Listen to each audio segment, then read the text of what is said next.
Highway A3, just outside Guildford, Surrey. Rain lashes the windscreen, rhythmic and relentless, wipers barely keeping pace. At 8:12 a.m., traffic hums with weekday predictability. Lorries crawl in the left lane, commuters grip takeaway coffees, and in a silver Jaguar I-Pace, a life is about to change forever. Daniel Price, 34, drives his battered Vauxhall Astra, radio humming faintly with BBC morning chatter. Beside him, on the passenger seat, lies a rainbow-patterned backpack. His daughters, Poppy, 8 years old, already dropped at school. He can still hear her words as she skipped out of the car. "Love you to the moon, Daddy." He'd whispered the reply. "And back again, sweetheart." It was their ritual. Ahead, brake lights flare red. A deer, antlers slick from rain, bounds across the tarmac, vanishing into the tree line. The Jaguar swerves violently to avoid it. Tires scream. Metal collides with concrete. The car flips once, then twice, before landing upright in a mangled heap. Steam and smoke billow into the wet air. Daniel slams his brakes, heart hammering, his Astra jolting onto the shoulder. For a heartbeat, he sits frozen, breath fogging the inside of the glass. He has seconds, maybe 30, to decide.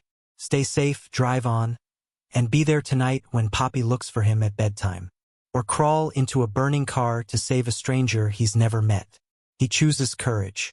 If you love emotional and heartwarming stories, don't forget to hit the like button, subscribe to the channel, and turn on the notification bell, so you'll always be the first to hear our next story.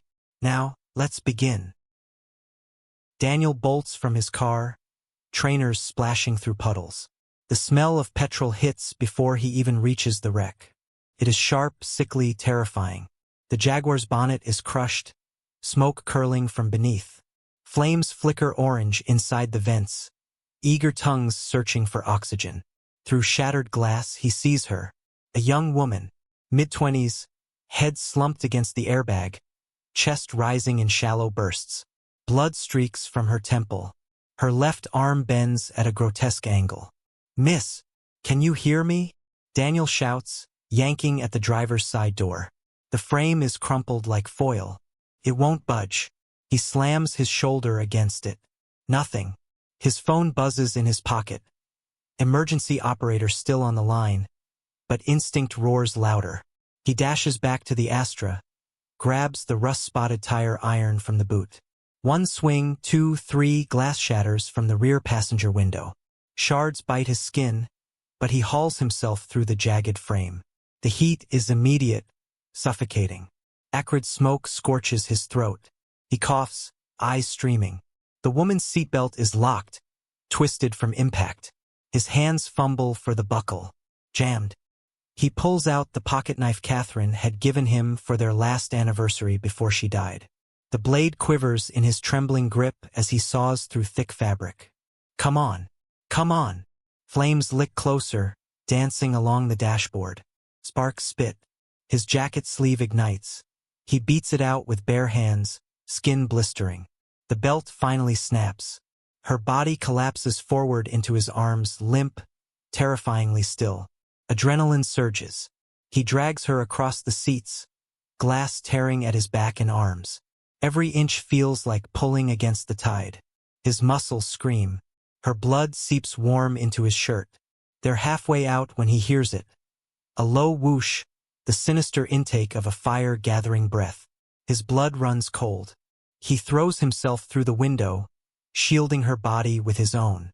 And then, boom, the tank erupts. A blast of heat, shards of steel, a rain of glass. The force flings them into the wet grass 10 feet away. Silence except the roar of fire. The Jaguar is a skeleton of flame. Daniel lies gasping, back aflame with pain, hands shredded. Beneath him, the woman breathes, faint but alive. He presses his ruined jacket to her head wound. "Stay with me, love. You'll be all right. Help's coming. Just hold on." Sirens wail in the distance, weaving through the rain. His vision blurs, but he doesn't let go. Paramedics swarm the wreck like white-coated angels. They lift the woman onto a stretcher, oxygen mask sealing over her pale face. Daniel tries to follow but collapses to one knee. "Sir, your hands, your back." A medic insists. "Her first?" He rasps, voice scorched by smoke. "Please, make sure she's okay." At St. George's Hospital in Tooting, fluorescent lights blur into one another.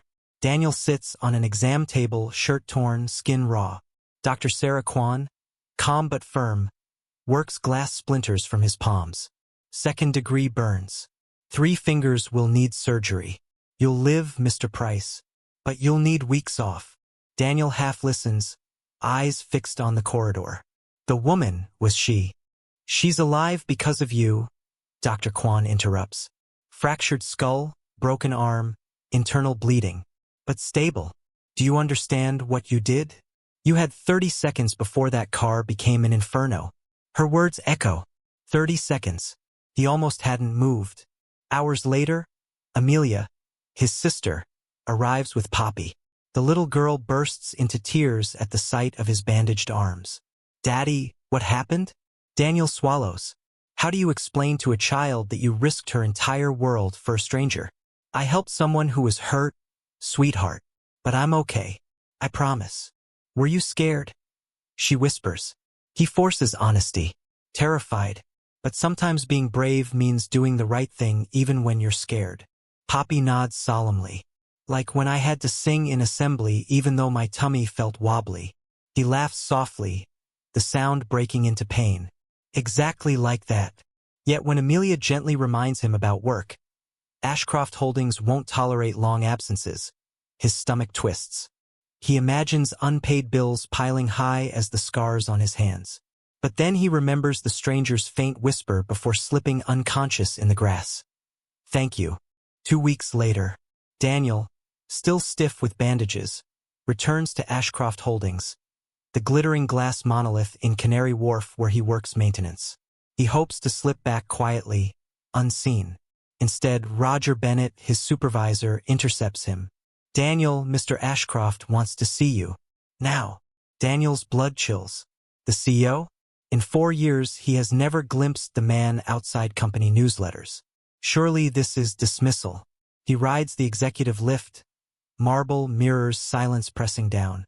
When the doors open, he steps into an office larger than his entire flat.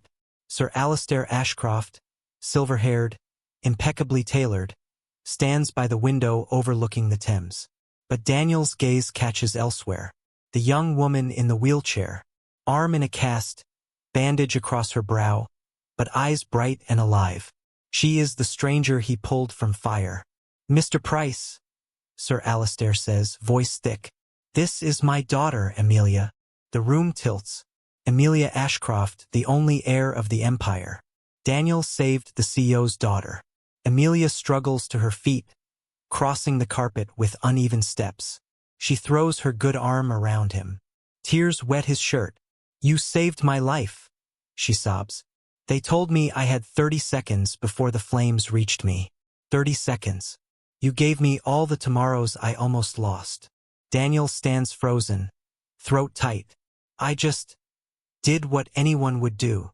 "No," Sir Alistair interrupts, his hand trembling on Daniel's shoulder. "You did what most would never dare, and I will not forget it." Recognition comes swiftly. Ashcroft Holdings covers every medical bill. Daniel is granted extended leave on full pay. More startling, Sir Alistair promotes him, facilities director, with benefits ensuring Poppy's schooling and future. But the truest change begins quietly, at a modest flat in Woking. One evening Amelia arrives carrying a tote of paints and a book of superheroes. Poppy hides shyly behind Daniel's legs until Amelia kneels on the carpet, spreading art supplies. "Want to make our own heroes?" she asks. Within minutes, Poppy is giggling, coloring capes and masks. Daniel watches from the kitchen, chest aching with a mixture of relief and something warmer.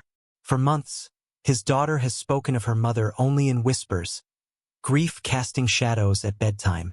Tonight, laughter rings clear. Later, over tea, Amelia admits, "Before the accident, I volunteered at children's shelters. Kids who lost parents. I thought I understood them. But lying in that car, knowing I might never see daylight again, I realized I'd never truly grasped fear. Now I want to do more, and I'd like to do it with you. With Poppy. From then on, Sundays belong to hospital visits and shelters. Daniel, Amelia, and Poppy bring books, paints, and listening ears. Word spreads. The maintenance man who became a hero, now bringing hope. Yet Daniel's hands ache. Surgeries leave fingers stiff. Tools slip. For the first time, he fears he may never return fully to the craft he knows. And though Ashcroft Holdings has rewarded him, tabloid sniff scandal, CEO's daughter saved by employee, nepotism at play, Daniel hates the spotlight. One night, exhausted, he sits at the kitchen table staring at Catherine's untouched mug. He whispers to the empty room, "Love meant showing up, didn't it? Even when it hurts." And somehow he feels her presence, proud. Autumn arrives crisp and golden. At the Victoria and Albert Museum, chandeliers blaze over the Ashcroft Holdings annual gala. Daniel, in a rented tuxedo Poppy insists makes him look like James Bond, waits backstage. Sweat trickles down despite the chill. "Ready, Daddy?" Poppy whispers, solemn as she adjusts his bow tie. "Not even a little," he admits. "Heroes can be scared," she says simply. "That's what makes them brave." Out in the Grand Hall, Sir Alistair addresses hundreds of employees and dignitaries. This company stands for more than profit. It stands for people. And tonight, I present the Ashcroft Award for Courage to a man who risked everything, not for recognition, but for what was right. Applause thunders. Daniel steps into the lights, heart in his throat. Sophie's, no Poppy's. Eyes shine from the front row, wide with pride. Sir Alistair hands him a crystal award engraved with extraordinary courage in service of others. But the greater gift comes in words. In honor of Daniel's late wife, we established the Catherine Price Memorial Fund, aiding children who have lost parents. Because when we care for each other, we honor those we've lost. The room rises in ovation. Amelia wipes tears. Daniel grips the award, scars glinting under the lights, and thinks, maybe courage isn't about fire and explosions. Maybe it's about letting others in again. A year later, Daniel's life is unrecognizable. His new role, Vice President of Employee Welfare and Community Outreach, isn't about tools or boilers. It's about people. Struggling workers find his door always open. He understands hardship. He lived it. Poppy thrives at her new school. The nightmares of losing her mum fade, replaced by drawings of superheroes labeled Daddy. Every Thursday, Amelia joins them for dinner. Every Sunday, they visit hospices and shelters, spreading the hope Amelia nearly lost. One quiet October morning, exactly a year after the crash, Daniel drives Poppy to school in a modest but safe new car, Sir Alistair's reluctant gift. At the gates, she turns, rainbow backpack bouncing. "Love you to the moon, Daddy. And back again, sweetheart." He watches her skip inside, sunlight breaking through rain clouds. The scars on his hands ache faintly in the chill, but they remind him. 30 seconds of courage gave him not just survival, but a new family. At Ashcroft Tower, as he rides the lift, Daniel recalls Catherine's words. "Love means showing up." He smiles faintly. "I'm still showing up, Kath. For her. For us. For them all." Winter blankets London in soft snow. In a riverside cafe overlooking the Thames, Daniel sips tea with Amelia while Poppy reads to a circle of children.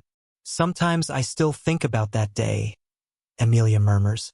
"About the seconds when I thought it was over. And then your voice, telling me to hold on. I don't remember much, but I remember that." Daniel shifts, embarrassed. Anyone would have done the same. "No," she insists. "Most would have driven on. You didn't just save me from fire, Daniel. You saved me from wasting life on things that don't matter." Their eyes meet. There's warmth there, tentative but undeniable. Poppy glances up, grinning mischievously, as though she already knows.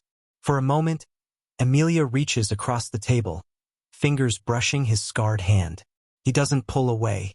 Sometimes the universe places us exactly where we're meant to be. Sometimes 30 seconds of courage doesn't just save a life. It saves a family that hasn't yet found itself. Which part of this story touched you the most? Share your thoughts in the comments below. I'd love to read them. And don't forget to subscribe to the channel and turn on notifications so you won't miss any of our next emotional stories.